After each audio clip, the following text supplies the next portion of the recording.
What's your thoughts on the action so far? Look, I've actually had the same view probably since February this year. So with, you know, in terms of the cycles, technicals there, everything's telling me that the market wants to go back and retest this 4,200 zone that was here in 2010. So to me, I'm looking for a breach of that level. Were you not surprised after we saw the results out of the US and we saw that debt ceiling agreement decision made after Monday? We saw that very vast turnaround in the market and we saw the sellers come back in. Did that surprise you at all?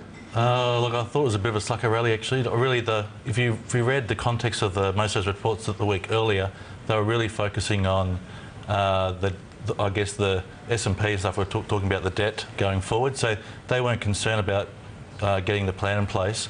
They were concerned about what was going to happen going forward. Was there going to be substantial savings? You know, in the market, what they call about $4 trillion. If they focus on getting that down the track, getting those savings, that was going to save them from defaulting. Sure. So the fact they never got that far, they basically raised another 2.4. They're going to pay it back in 1 million over 10 years. That's hardly anything. Sure. So that really hasn't changed the debt structure at all. That basically, to me, it actually made the risk that the S&P, Moody's were going to downgrade the debt even greater. Yeah. So I thought that was likely to trade low on those fears. Sure. Yeah. And David,